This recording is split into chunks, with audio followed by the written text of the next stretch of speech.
علم الیقین، عین الیقین، حق الیقین، لوح قلم صفحہ 162، اور علوم لدنیا کے تمام تصویری عکس نظروں سے اوجھل ہو جاتے ہیں، صفحہ 165۔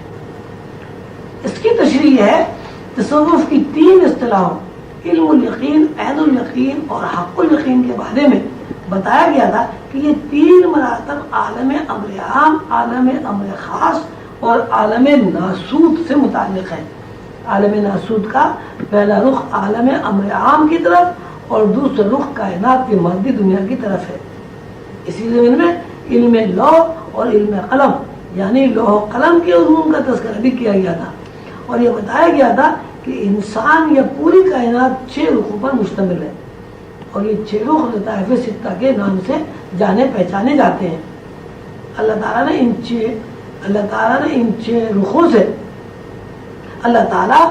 6 رخوں سے مستثنا ہے۔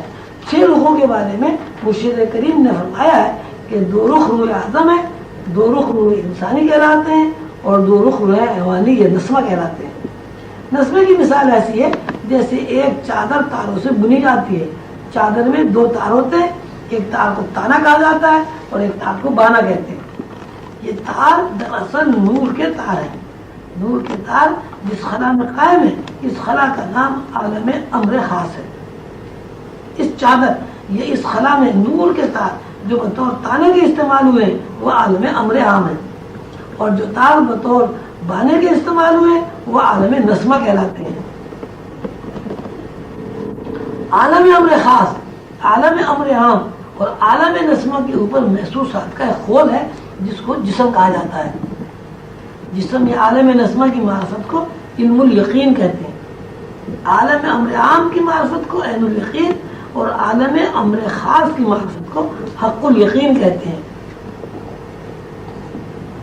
عالم امر خاص وہ مرتبہ ہے یا وہ عالم ہے جس کے ذریعے ذات بارہ تعالیٰ کی معرفت حاصل ہوتی ہے۔ باقی تمام مراتب صفات کی معرفت کا ذریعہ ہیں۔ اس طرح ہم مادی دنیا میں گوشت اس کا جسم دیکھتے، چھوتے، محسوس کرتے ہیں، اسی طرح جس چادر پر، جس خلا یا روشنیوں کی جن تاروں پر یہ جسم قائم ہے اور اس جسم کی حرکات و سکنات موجود ہیں، اس کو نسمہ کہتے ہیں۔ اس کی مثال اس طرح ہے کہ قالین ہے، قالین تانے بانے سے بنا ہوا ہے اور اس تانے بانے کے اوپر نقش و نگار ہے۔ ان نقش و نگار میں شیر بھی ہو سکتا ہے، کبوتر بھی ہو سکتا ہے، آدمی کی بھی تصویریں بن سکتی ہیں۔ جب ہم قالین کے اوپر شیر، بکری یا آدمی کی تصویر دیکھتے ہیں تو ہم کہتے ہیں یہ آدمی شیر بکری ہے، ہم کہتے ہیں یہ آدمی ہے، شیر ہے، بکری ہے، لیکن ساتھ ساتھ ہمارے سامنے یہ بات بھی آتی ہے کہ قالین کے اوپر بنی ہوئی تصویر حرکات اور سکنات میں خود مختار نہیں ہے۔ البتہ قالین کی حرکت کے ساتھ شیر، بکری کی حرکت بھی موجود ہے۔ اگر قالین کے اوپر یہ نقش و نگار قالین کے اندر تانے بانے سے جدا کر دیے جائیں تو اس تصویر کی کوئی حیثیت باقی نہیں رہتی۔ بالکل یہی مثال انسان کی ہے۔ جب تک تانے بانے کے اوپر یعنی نسمے کے نقش و نگار اور خط و خال اس دانے بانے کے اوپر نقوش قائم رکھتے ہیں، زندگی رمضان رہتی ہے، اور جب تانا بانا یا نسمہ ان خط و خال یا نقوش سے اپنا رشتہ منقطع کر لیتا ہے تو آدمی مر جاتا ہے۔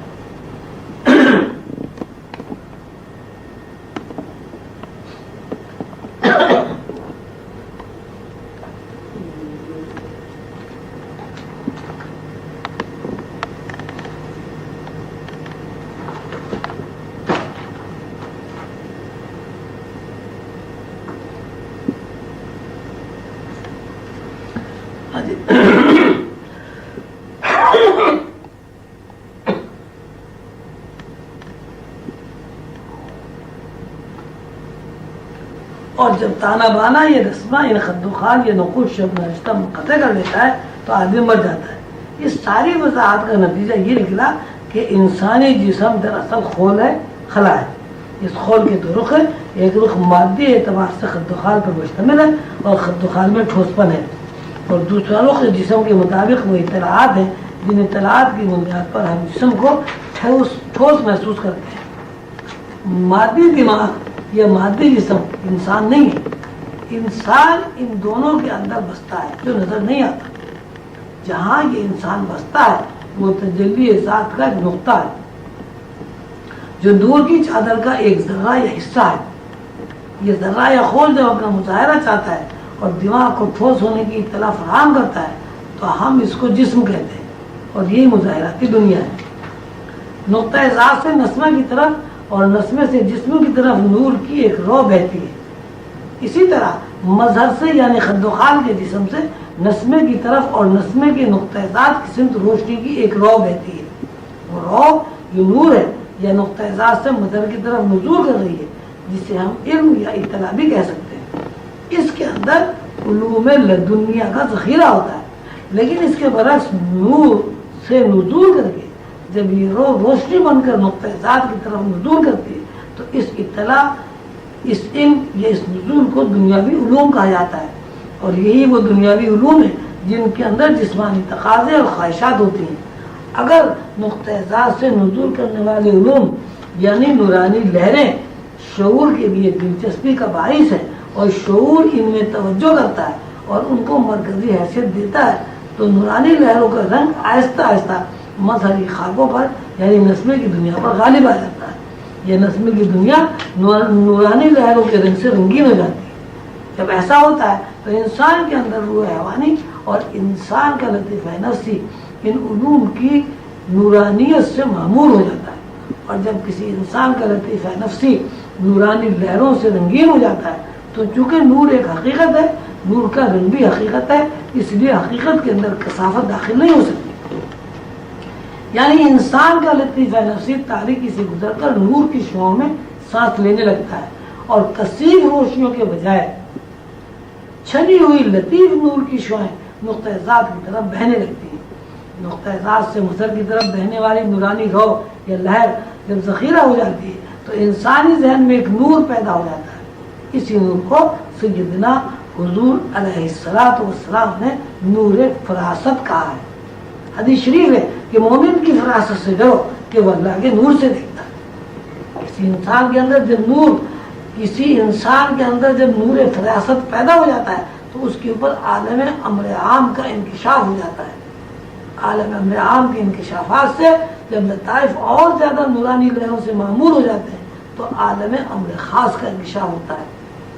عالم امر سے مظہر کی طرف اور مظہر سے عالم امر کی طرف جب سعودی کیفیت مسلسل واقع ہوتی رہتی ہے اور عالم امر سے مظہر کی طرف علوم لدنیا ماورائی علوم اور نورانی علوم کا ذخیرہ نزول کرتا ہے تو اس کا عکس شعور کے اوپر پڑتا ہے۔ یہ عکس یعنی شعور کے اوپر پڑھنے والا عکس انسان کا ضمیر ہے۔ شعور انسانی ذہن کا ایک ایسا آئینہ ہے جس کے اندر علم لدنی کے انوار کا عکس پڑتا ہے، اور یہ علوم ازل یعنی شعور کے اوپر پڑھنے والا عکس انسان کا ضمیر ہے۔ شعور انسانی ذہن کا ایک ایسا آئینہ ہے جس کے اندر علم لدنی کے انواع کا عکس پڑتا ہے، اور یہ علوم ازل سے ابد تک کے تمام حالات پر مشتمل ہوتے ہیں۔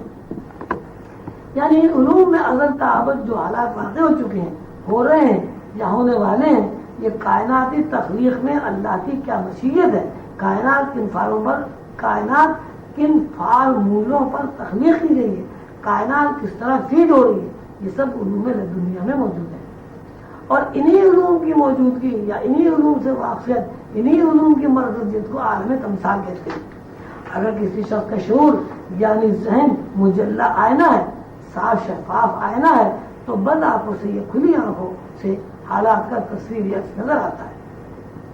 اگر اس کے برعکس لطیفہ نفسی کی طرف سے کثیر روشنی جب تاریکی بن کر نقطہ ذات کی طرف بہتی ہے تو شعور کا آئینہ مجلہ نہیں رہتا، اور نورانی علوم کے تمام تصویری عکس نظر سے اوجھل ہو جاتے ہیں۔ اسی بات کو اللہ تعالیٰ نے قرآن پاک میں ختم اللہ علی قلوبہم وعلی سمعہم وعلی ابصارہم غشاوہ، سورہ بقرہ آیت 7، یعنی اللہ نے مہر لگا دی ان کے دلوں پر، ان کے کانوں پر، ان کی آنکھوں پر پردے ہیں۔ کثیر روشنی تاریکی اگر لطیفہ نفسی میں ذخیرہ ہو جائے اور اس ذخیرے میں تسلسل قائم ہو جائے تو نفس کے اندر یعنی لطیفہ نفسی کے اندر متعفن پھوڑا بن جاتا ہے اور یہ پھوڑا سڑتا رہتا ہے۔ جیسے جیسے اس پھوڑے کی سڑانگ بڑھتی ہے اسی مناسبت سے انسان طرح طرح کی بیماریوں، پریشانیوں، مصیبتوں میں مبتلا ہوتا رہتا ہے۔ یہ پریشانیاں، مصیبتیں اسی سکون سے ناآشنا کر دیتی ہیں۔ سکون سے ناآشنا ہونا دراصل ایک عذاب ہے۔ یہ ایسا عذاب ہے جو بندے کو اللہ سے دور کر دیتا ہے۔ ایسا بندہ جو سکون سے آشنا نہیں ہے، جس کے اندر لطیفہ نفس میں متعفن اور سڑا ہوا پھوڑا ہے، وہ اللہ کا کبھی دوست نہیں بن سکتا۔ اس سڑان سے بچنے کے لیے اور لطیفہ نفسی کو نورانی روح کے نزول سے آشنا کرنے کے لیے روحانیت میں مؤثر اور بہترین طریقہ مراقبہ ہے۔